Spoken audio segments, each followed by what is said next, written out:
This morning's lesson is entitled Lighting God's Window. And as we go through this lesson, I want you to consider Daniel's consistency. I want you to consider what might be applicable in the life of Daniel, a man who lived hundreds of years before Jesus walked the face of the earth, but a man approved of by God. I want you to consider with me his lifestyle, his habits, and his faith. Most of what we'll be studying is found in Daniel chapter 6. Most of all, I want you to consider his outstanding consistency. Consistency is important. Before we get into the book of Daniel, I want to read for you a very small passage from the book of James.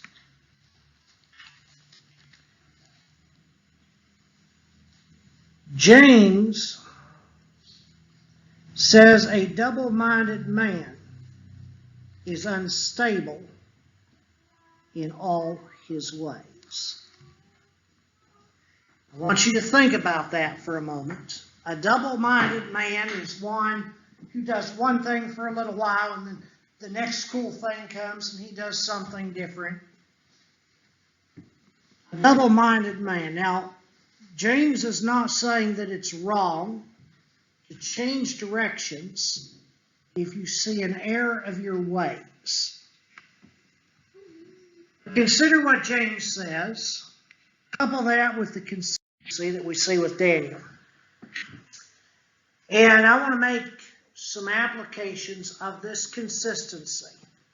Daniel is probably one of the most famous Old Testament Bible characters that we can find, right? When we teach our children, I don't know if there's as much as there used to be, but there used to be children's books about Daniel in the lion's den. And rightly so. I'm not diminishing that account. But Daniel's famous for two things, really. The first is an interpretation of a dream or a vision seen by King Nebuchadnezzar, depicting what we know now is the coming of the church and the coming of the church age. And we can find that at the beginning of Daniel's book of prophecy. The second one is that lion's den scene. And we teach the children how God sealed the mouths of the lions and Daniel was saved.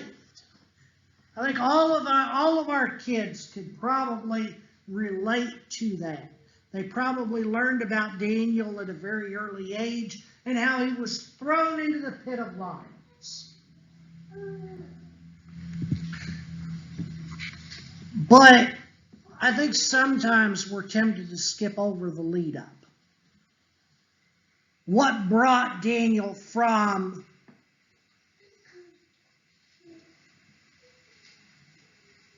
a foreigner, a prisoner,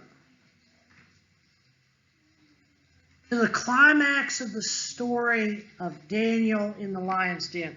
And really, quite frankly, Daniel in the lion's den is one of the paramount features in Daniel's book of prophecy. There's a little bit more that Daniel sees as an old man at the end of the book, but remember, during the lion's den, he was young. And I want to introduce to you a man who has lived through a government takeover.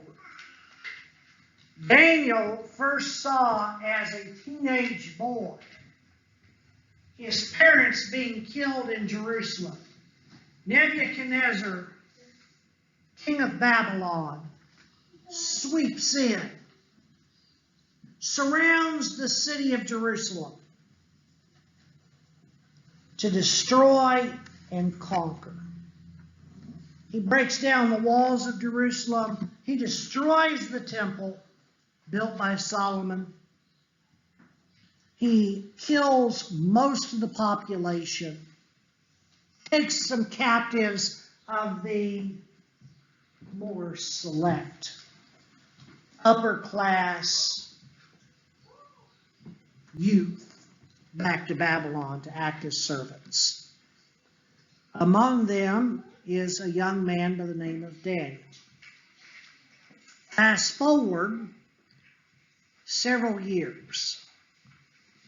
We are now at the end of chapter 5, chapter 6 in Daniel, and Daniel has just lived through another governmental takeover. Nebuchadnezzar's been dead for years. His son or grandson, depending on which Bible scholar you look at, has taken over, and Daniel had served Nebuchadnezzar faithfully. But he's pretty much forgotten by Nebuchadnezzar's son, Belshazzar, until the night in which Belshazzar was killed by his enemies, in which Daniel made the prophecy of Belshazzar's destruction. Now, in chapter 6, we see a king by the name of Darius. Darius is king of the Chaldeans. They're not nice people. Chaldeans are just as wicked, or perhaps more wicked, than the Babylonians. But just as Daniel served King Nebuchadnezzar faithfully, and just as Daniel served Nebuchadnezzar's son or grandson, depending on your perspective, Belshazzar faithfully, so he also serves King Darius. He's 85 years old, and once again he's in the spotlight. He kind of retired after Nebuchadnezzar died and Belshazzar took over the throne. Daniel kind of lost the spotlight. And I would say at 85 years old, he was probably good with that. Read with me, if you will, chapter 6, verses 1 through 3. It pleased Darius to set over the kingdom 120 satraps. Now, your version may or may not say presidents in here, I believe, to be throughout the whole kingdom, and over them 3 officials, of whom Daniel was one, to whom these satraps would give an account, so that the king might suffer no loss. Then this Daniel became distinguished above all the other high officials and satraps, because an excellent spirit was in him. The king planned to set him over the whole kingdom. And here we introduce a problem. Not a problem on Daniel's part, no. The Bible tells us that Daniel had an excellent spirit. His inner being, Daniel was good to the core. You see, that's what Darius saw. A man good to the core. But there are some things in politics that never change. Politics are the same as long as government has existed. Read with me verse 4 through 5. Then the high officials and satraps sought to find a ground for complaint against Daniel with regard to the kingdom, but they could find no ground for complaint or any fault, because he was faithful, and no error or fault was found in him. Then these men said, "We shall not find any ground for complaint against Daniel unless we find it in connection with the law of his God." Liberals and conservatives, they never get along. I don't care what side of the aisle you're on. If you're a Republican, you hate the Democrats. If you're a Democrat, you hate the Republicans. You see, the goals are different. Daniel's in the same situation. jealousy. The opposing side has more numbers. Daniel's faithful. He's making sure, and Darius sees this faithfulness. He sees the consistency in the way he conducts himself. There's an obvious quality here that is lacking among others who King Darius has set in place. And so now he says, I'm going to elevate Daniel. No longer will he be one of three. He's going to oversee the three.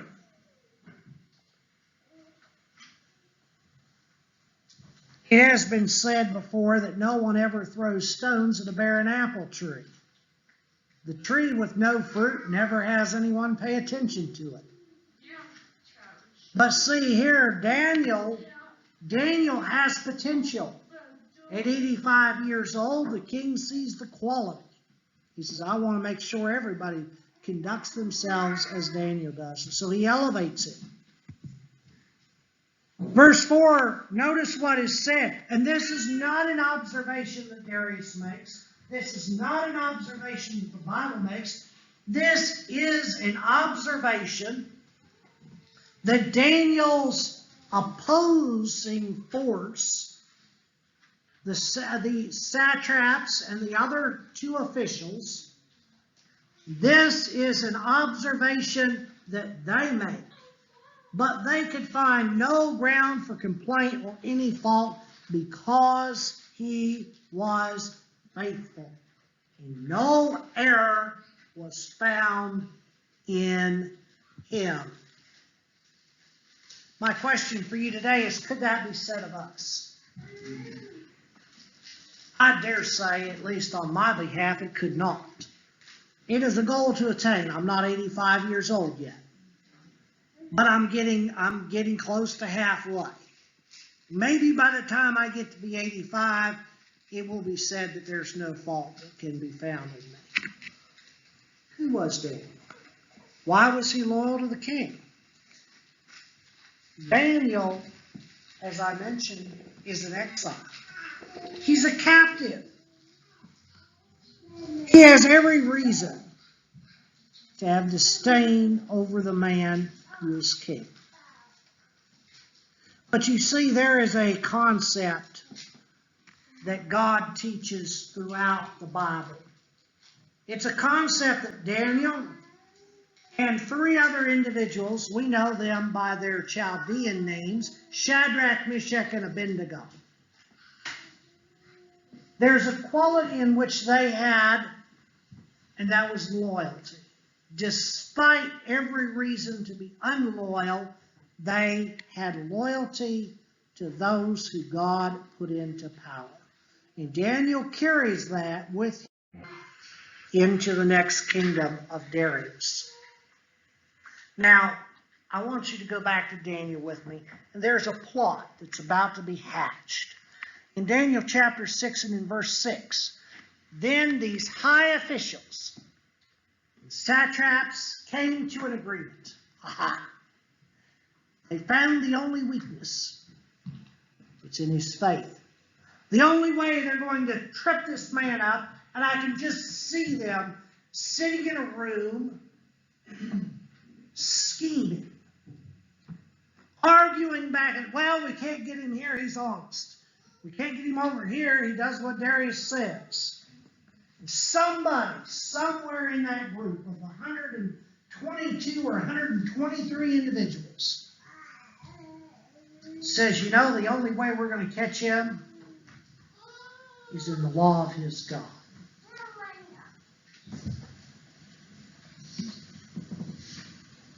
They come to an agreement. And then can't you imagine these guys sending a delegation to the king? Now, if you're reading the King James Version, I think it words it a little bit maybe better for this sake there in the King James. Talks about how they came in before the king. The ESV says, then these high officials and satraps came to an agreement, came to the king and said to him, O King Darius, live forever. Oh, don't you love the flowery? Oh, yes, live forever, king. You're great. You're wonderful. We want you to be king for eternity. All the high officials of the kingdom and the prefects and the satraps and the counselors and the governors are agreed. They're even throwing in, even the local officials, they agree with us. That the king should establish an ordinance and enforce an injunction that whoever makes petition to any god or man for 30 days, except to you, O king, shall be cast in the den of lions. Now, O king, establish the injunction.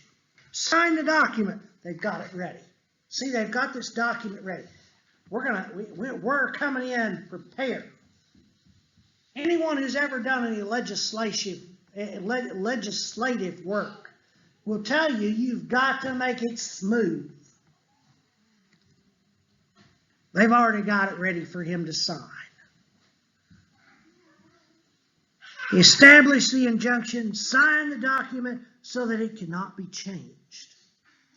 See, the Bible even makes a note here, according to the laws of the Medes and Persians, which cannot be revoked. There they had a custom. Once something was signed into law, you couldn't undo it. That's the way it read. Once King Darius signed the document, sealed forever. Now, the remarkable thing about this is, just as with many other ancient cultures, they regarded King Darius as a form of deity. That's one of the reasons they addressed him, "O king, live forever." The culture was very much like the Japanese culture of my grandparents during World War II. One of the reasons that the Japanese people fought with such ferocity, they had what they called kamikaze warriors. They weren't afraid to die because they were dying for their king, their emperor, their God.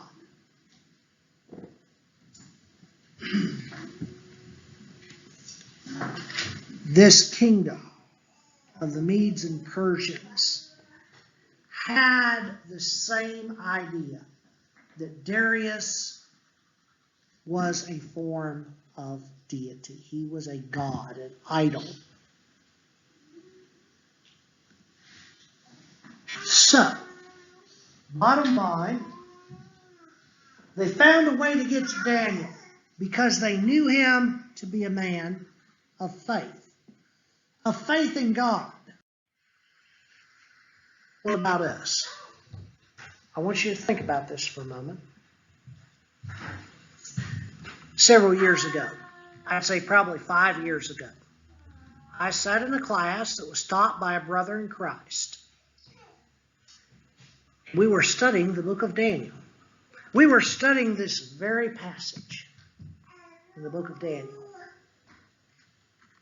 And we were talking in that class about how we would never let the government legislate us out of our faith. And if the government passed legislation against our faith, because mind you, right here, in Daniel chapter 6, their whole point was that no one, in verse 8, so that it cannot be, not verse 8, verse 7, that anyone whoever makes a petition to any god for 30 days, except King Darius. Now think about that for a moment. That would mean no praying at breakfast, lunch, or dinner. No praying when you get up in the morning. No praying when you go to bed at night. As a matter of fact, you might not even be able to ask your wife or husband for a favor. That might be considered a plea for 30 days. Some of us might enjoy that and others might not, depending on your circumstances. That meant no plea was to be entered into any form of government save Darius. Now, I don't know what Darius was thinking. Nevertheless, back to the point, we discussed this at length 5 years ago. We would never allow the government to legislate us out of our faith. Now in 2022, looking back, we know that was a bunch of hot air. We did just that. I called it puffed up Apostle Peter hot air. What did Peter do? When Jesus says, you're going to betray me, Peter said, oh no, not me, Lord. I will never betray you. Peter had good intentions.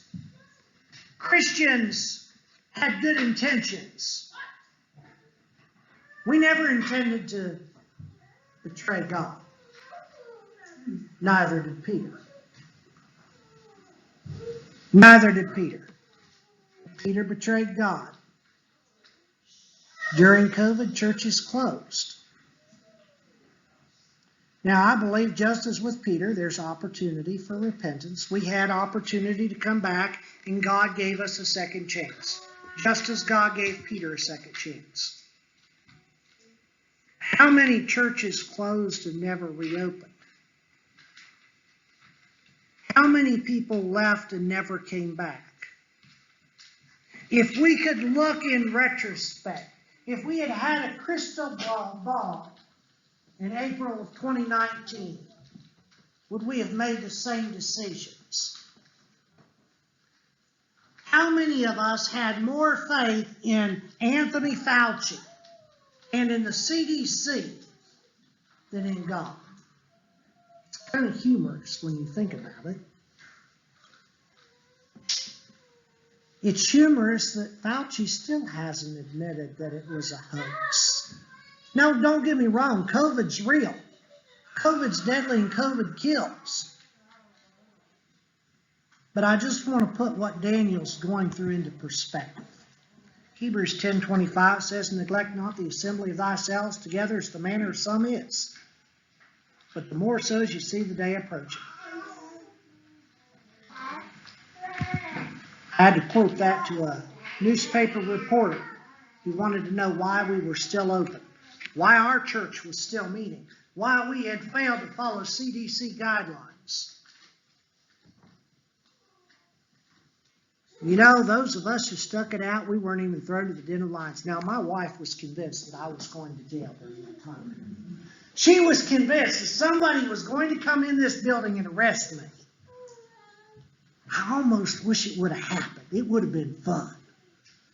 But I'm glad it didn't. Because my faith did not have to be tested that way. But what did happen is we were ridiculed by our own Christian brethren. Those who continued to meet. We had a gospel meeting scheduled, and the fellow has refused to be in this building since. The fellow scheduled to preach.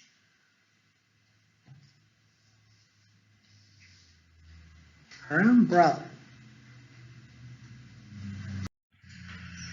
Now, back to Daniel. And see, what I want you to follow is Daniel's actions. I want you to consider the pattern that Daniel sets for us, because it's very real, friends. It's very real. My understanding is legislation already exists in the state of California. The Bible is considered a book of hate speech. Anyone who believes that, look at 1 Corinthians chapter 13.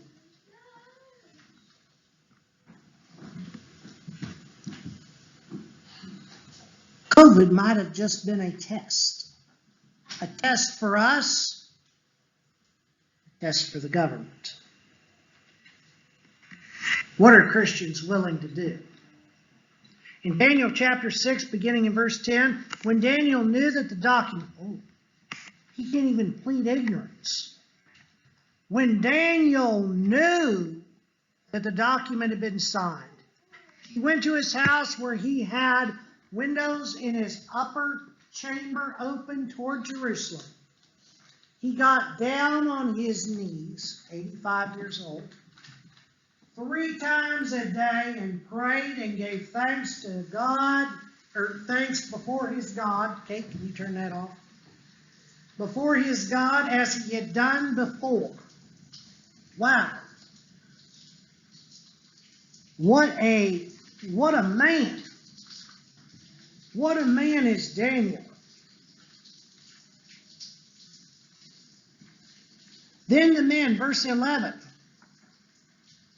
Then these men came by agreement and found Daniel making petitions and plea before his God. Then they came near and said before the king concerning the injunction, O king, did you not? Can't you hear the slyness of a politician, the slick way of coming in? Hey, didn't you sign a petition? Don't I remember this?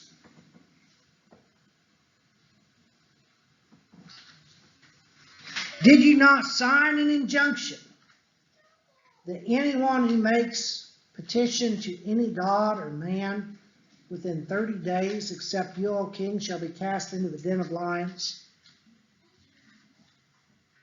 You see, in that time period, they liked gruesome executions.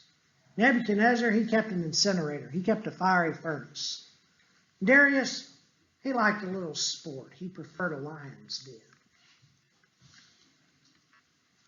Someone judged worthy of execution was thrown into this lion's den.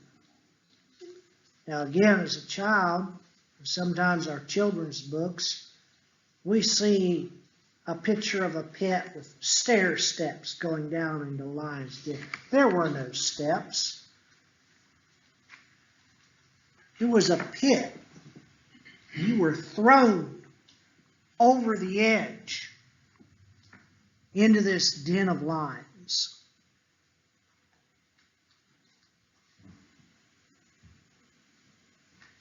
The king answered and said, the thing stands fast according to the law of the Medes and Persians, which cannot be revoked.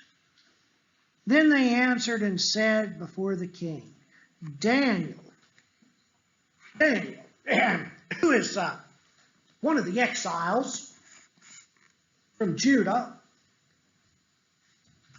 pays no attention to you, O king, or the injunction you have signed, but makes his petition 3 times a day. Interesting. Daniel knew it was law and chose to break it. In the book of Acts, Peter and John stand before the Sanhedrin.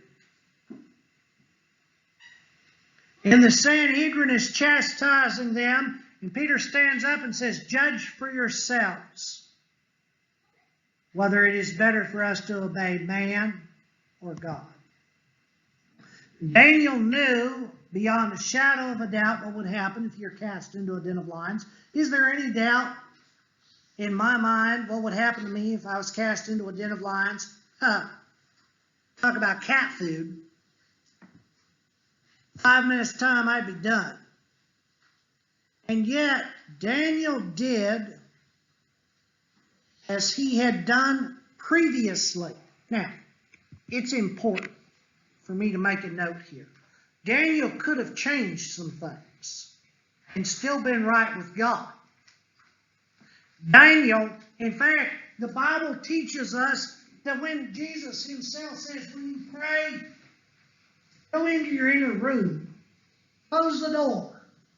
Your Father who sees in secret will repay you in secret.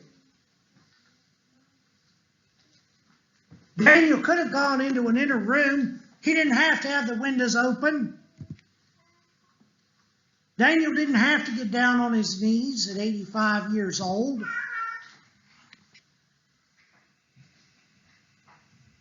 How many times did Daniel have to pray in 30 days? The Bible tells us he prayed 3 times a day. 30 days, that's 90 times. He didn't have to pray 3 times a day. He could have skipped or maybe waited till dark. But he didn't. Why? Why the same place? God never said he had to. We were in a discussion yesterday. Again, back to some of my Amish neighbors. I took 2 of them to their Ohio convention, not really convention, informational meeting. The Amish church has a committee in every state where there's Amish communities. Each state has a committee, and then there's a federal committee.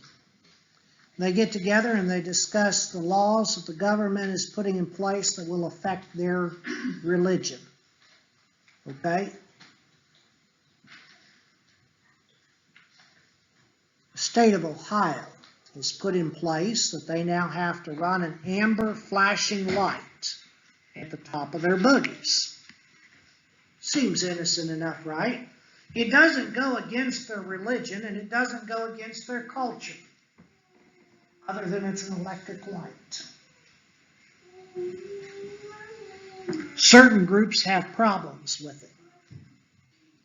The discussion in the van on the way home was not whether it was right or wrong, according to their interpretation of the Bible, but what I appreciated in the conversation on the way home was, because the government says we have to, just makes them want to not do it.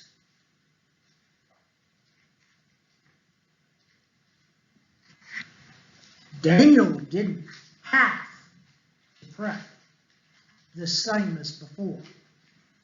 But Daniel, knowing the law was signed, did exactly as he had done before. Even right down to open windows. And that open windows doesn't just mean that the bottom sash is up. Windows in that day weren't double hung. In fact, windows in that day probably did not even have glass. The open windows means that the shutters were open. The curtains were open. No blinds. An open window meant that Daniel could see out and someone could see in. And about 120 some people saw in.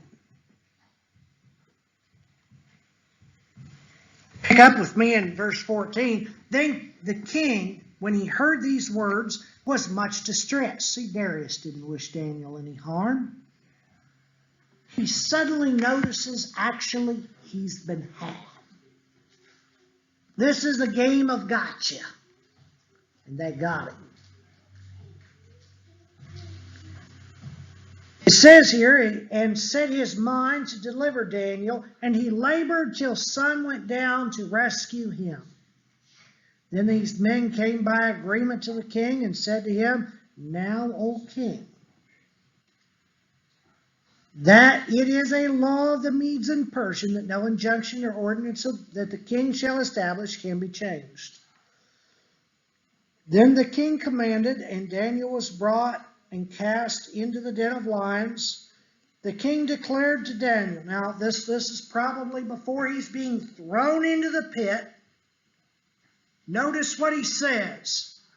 May your God, whom you serve, continually deliver you. The stone was brought out and laid on the mouth of the den. The king sealed it. That's with a wax seal. During that time period, they would melt wax, put it over something. The king had a ring that he wore on his finger, one of a kind. No other ring like it in the world. And he would take that ring and stamp it into the wax so that he knew that it would not be tampered with. So sealed it with his own signet. with the signet of his lords, that nothing might be changed concerning Daniel. Here, Darius, I can't say that Darius demonstrates faith, but Darius does the next best thing to demonstrating faith, and that's demonstrating hope. Darius does not want, should Daniel's God protect him, Darius does not want 120 mischievous people to tamper with anything. Then the king went to his palace and spent the night fasting. No diversions were brought to him, and sleep fled from him. Then at the break of day the king arose and went in haste to the den of lions. He came near the den where Daniel was and cried out in a tone of anguish. This tells me again, it's not faith, it's hope. The king declared to Daniel, "O Daniel, servant of the living God, has your God, whom you serve continually, been able to deliver you from the lions?" Is your God powerful enough to do this? Then Daniel said to the king, "O king, live forever. My God sent his angel and shut the lions' mouths, and they have not harmed me, because I was found blameless before him. And also before you, O king, I have done no harm." Then the king was exceedingly glad and commanded that Daniel be taken out of the den. So Daniel was taken out of the den, and no harm was found on him. Because, notice this is faith, because he had trusted God. And then, and here is justice. God provides justice. And then the king commanded those men who had maliciously accused Daniel were brought and cast into the den of lions, they and their children, their wives. And before they reached the bottom of the den, the lions had overpowered them and broken all their bones into pieces. It's a gruesome sight. But yet, is it not justice? You see, faith changes things. Faith changes nations. Faith changes people. I want you to be encouraged to be a faithful person. In verse 25, then King Darius wrote to all the people and nations and languages that are in all the earth, "Peace be multiplied to you. I make a decree that in all my royal domain, people are to tremble and fear before the God of Daniel." Notice what he says about God. "For he is the living God, enduring forever." Darius is denouncing his deity. "His kingdom shall never be destroyed, and his domain shall be to the end. He delivers and rescues. He works signs and wonders in heaven and on earth. He who has saved Daniel from the power of the lions." So Daniel prospered.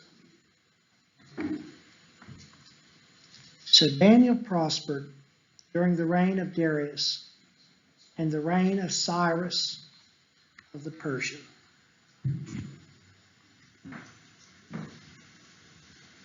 Really? Pray? I want to make a notice of something that Paul tells Timothy.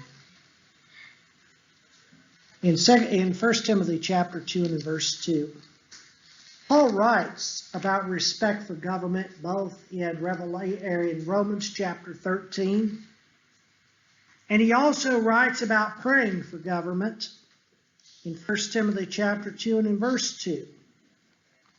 You see, there are several ways to change government. We see the human way, the logical way, that was done by the 120 enemies of Daniel.